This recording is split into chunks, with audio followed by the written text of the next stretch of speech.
Hi folks, today we are going to be working with our word balloons. So the trick with word balloons, especially for our comics, is write your words out first. Make sure the words are written first and then do the balloons.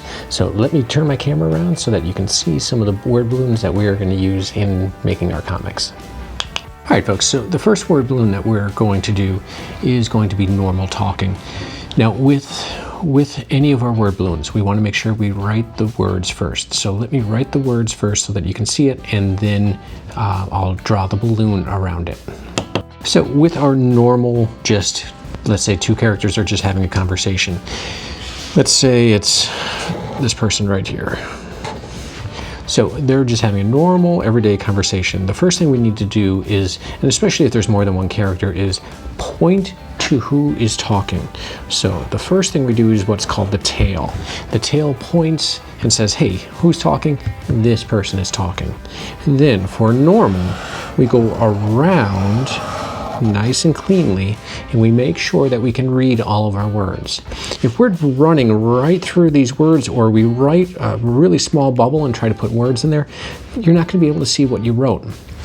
So always write your words first and then do your bubble. It makes things a lot easier. Now the next one that we're going to do is if you have someone who has an idea. So if you have someone who is thinking, what you have to think about that is think of almost daydreaming, their heads in the clouds. So this bubble is going to be cloud shaped. So we can go around.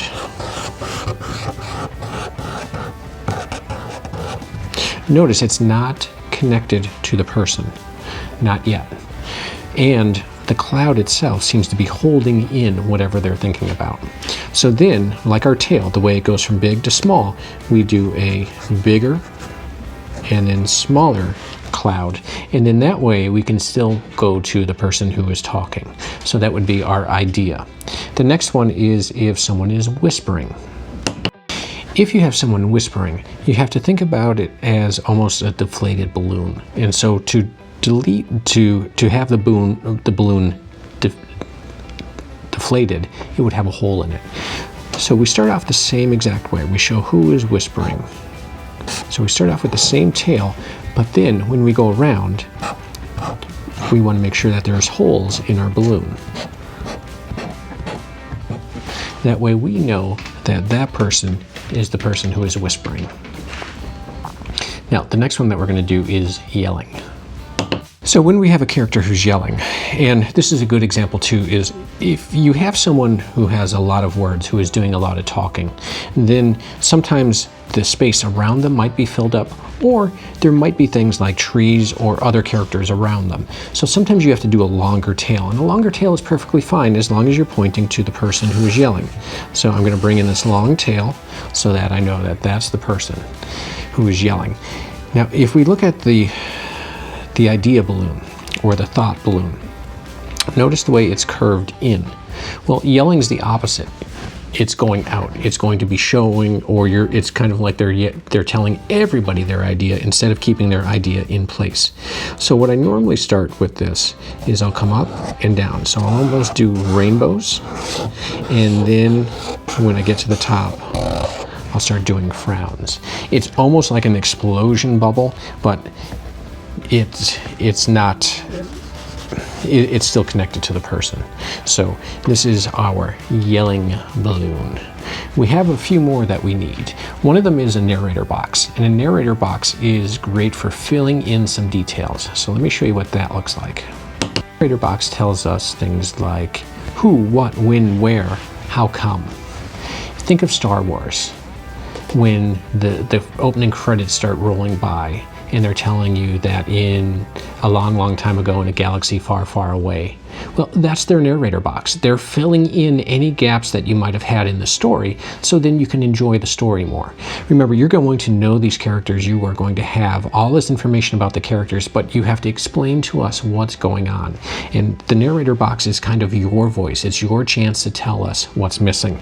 So the box is really a box that goes around your comic. So in the first panel that you may have, So for example, if you have a 3-panel comic like this, your narrator box, after you write all your words, might be something right up on top, where then you fill in a lot of the spaces and you tell us, oh, this is why these characters are doing this, or your comic's taking place on a planet far, far away. So the narrator box is a great tool for you to have in your resource kit. The next one that we have is what I call the radio announcement. This is when we have something telling us what's going on. For example, it could be breaking news coming through the TV, or it might be something on a cell phone, or a walkie-talkie, or even a CB, or anything electronic. So this next one is the radio announcement. Okay, so with the radio announcement, it's going to fill in some gaps for us, but it comes through something electronic. And because it comes through something electronic, we need to make the tail look like lightning. So we go up and down, up and down, up and down, so that it looks like it's electricity. And then we go right around so that we know it's coming through something electronic. Same thing, if I had a robot in my comic and they were talking and they had like an electronic voice, I would definitely use that lightning bolt tail to tell us what's going on. The last kind of trick that we have with word balloons, and remember, write your words first, it makes things so much easier, is what we call stacking. And stacking is when you have two characters talking. So let's say we have this person here and this person,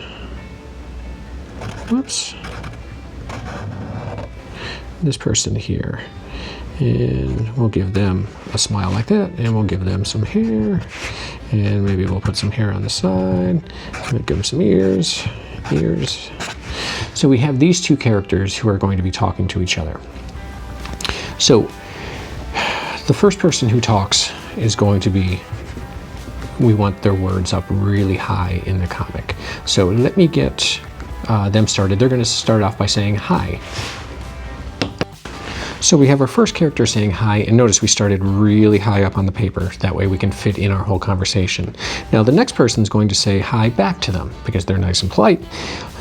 We don't want to do it at the same time. If it's right across from each other, it's kind of like they saw each other and they both went hi, hi. Instead, he's going to say hi, and then they're going to say hi back. And you can see, this is the way we're going to read it then. So hi, hi. This person is going to say, let's go to the zoo. Okay, sorry about that. My camera cut off when I thought I had everything filmed up. So I'm going to just start again with our two people talking. So I'm going to start off with this person here, who's looking at them. Give some hair. And we'll do this person over here, who's looking at that person. And we'll give her some hair. And so this person starts off by saying hi. She says hi back. So remember, we want to make sure that our conversation's flowing. So if we do it straight across, they're saying hi at the same time. What we want to do is we want to come down a little bit diagonally. We'll say hi. And he's going to say, let's go to the zoo. Let's go to the zoo. And she yells, no!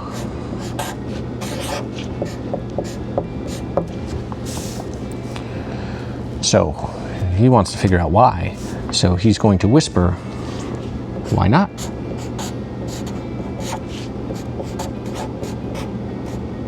Question mark. And she's going to say, otters scare me. And he's going to think over here, I need new friends. I need new friends. So now we have all these words around in our picture. So how do we connect them together? Well, the first thing we can do is we can figure out who is saying what. So we know this is a whisper down here, so we're going to start off with our tail because we know he talks. We know she's talking down there and she's talking up there. He's also talking up here. So this is a normal bubble. So we know to go around, but we're going to stop and we're going to leave ourselves a little bit of a gap. We come around and we stop. Same up here. We know that's normal. We're going to go around and stop. Now we can connect this together. And we're going to use an equal sign. So we're going to connect it together. And this way we can stack this in between. Think of it as almost like a hamburger where it's got all those different layers. Well, that's what we want here. So she's yelling. So we have to use our yell bubble. Once again, we don't want to connect it all the way. So sometimes this gets tricky because you go all the way. If you accidentally connect it, that's okay. Just add your equal sign so that we know that they're still talking. So that was a normal talk, and then we just connect right into there. So now we say, hi, let's go to the zoo. No! And he whispers, why not? So we do our whisper bubble, and then this is just a normal thing that she says, otters scare me. The last thing that we need is him saying, I need new friends. So to get way over here, and remember, he's thinking it. So we do our cloud bubble, then we can do a big, medium, small, small. This way then we have everything kind of lined up. If it gets a little confusing, if you're still not sure like which order to do, you can always number it for us. So you can put 1, 2, 3, 4, 5, 6, 7. This way we know, okay, 1, 2, 3, 4, 5, 6, 7, and we can just go right through and we can understand your story. So what I would like you to do is practice with the word balloons. Please remember, it's words first. Always do your words first. Don't try to jam them into little teeny tiny areas. If your sky is wide open, write your words up there. Just draw a longer tail. Words first. The balloon second. So the balloon always goes last. That way you can go around and you can make sure we can read your words. If you're going right through your words and your sentences, or you're smacking sentences in there, we don't know what's going on. And the last thing that I would say is try to keep your words together. Don't split a word up. So if I couldn't fit scare over here, I would just move the whole word down here. Don't try to just do like SC and then ARE over here, because then we're not sure what's going on. So try to keep your words together so that your comic will make sense. So good luck on those. I can't wait to see what you make, and have a good night.